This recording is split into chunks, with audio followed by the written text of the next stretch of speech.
वक्रतुंड महाकाय सूर्यकोटि समप्रभ निर्विघ्नं कुरु मे देव सर्वकार्येषु सर्वदा।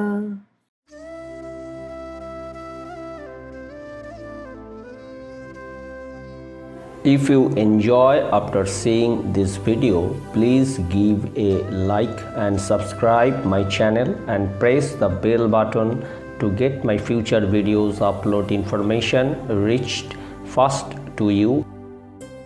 India's Prime Minister Narendra Damodar Modi, born on 17 September 1950 at 11 am, Vadnagar, Bombay, State of India, presently in Gujarat.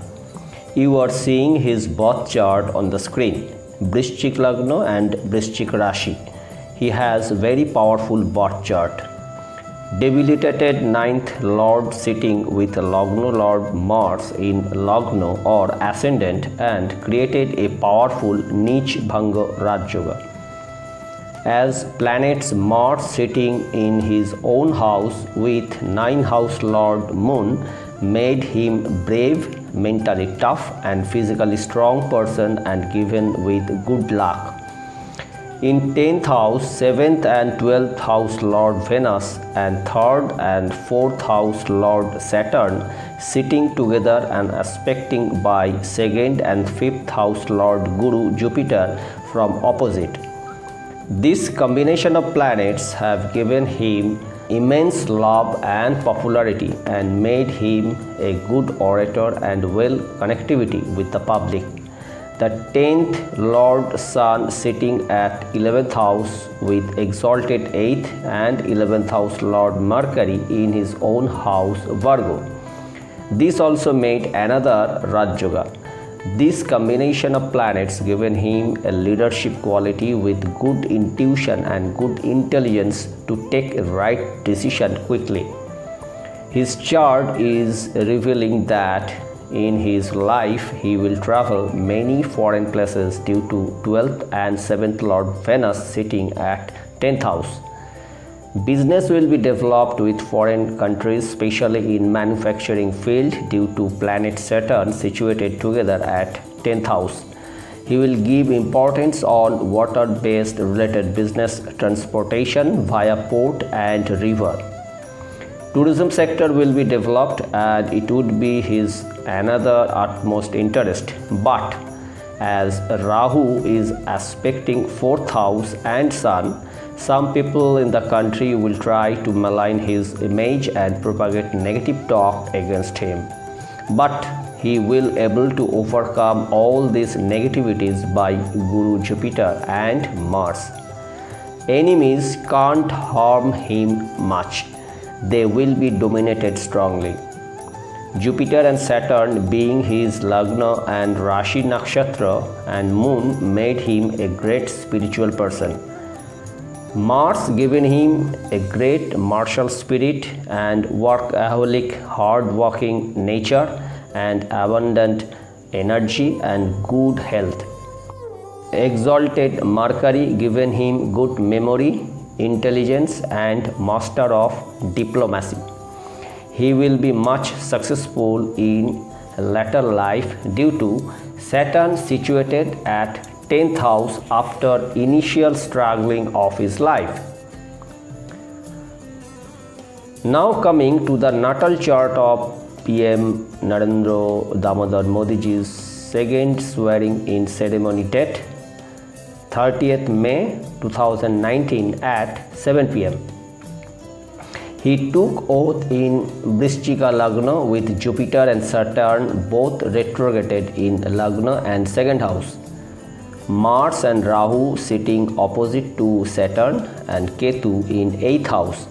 Mercury and Sun situated in 7th house, Venus and Moon in 6th and 5th house respectively. As 3rd house Lord Saturn being retrograde, he will face great obstacles with the current neighbors of our country. Manufacturing sector, labor's condition, cultivation will be great hampered have to work hard and needed extra effort to run this sector smoothly. In this term also, he will give importance with overseas business through FDI and will travel many foreign countries too.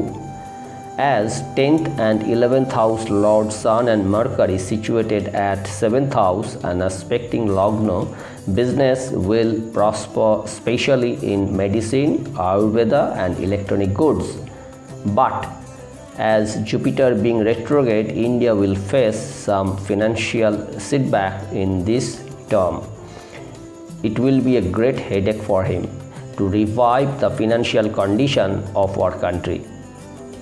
He has to fight with disguised enemies in the country due to Mars occupying 8th house with Rahu. Should be very cautious selecting his allied party. Some of his allies will behave against his will and enmity will be developed. Border related conflict with neighbors is predicted. A war or war-like situation and tension is predicted in this term.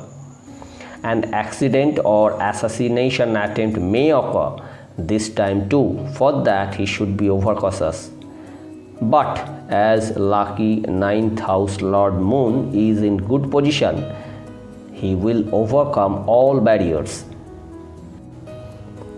POK and Aksai China will be included with India in this term after 2022 around 22nd April 2023 to 1st May 2024 with great hostility. Due to Rahu and Mars situating opposite to Saturn and Ketu, people of our country will suffer for unknown diseases, agitation, disagreement will be developed among the people. Many natural calamities like flood, drought, earthquake, cyclone, forest fire, etc. people may see in this term. As currently Guru, Jupiter and Saturn both are in retrograde motion, economy won't be much impressive right now. Indian economy will grow from next year 21st November 2021 onwards when Jupiter will transit into Aquarius, though we'll get some boost up from 6th April 2021. Manufacturing sector will start to revive again from 29 September 2020 onwards. 2021 will be much better for Modi ji than 2020. GDP growth will be good in 2021 and especially in 2022. Current border related tension will be continued till September end 2020. Thank you. God bless you all. Hare Krishna.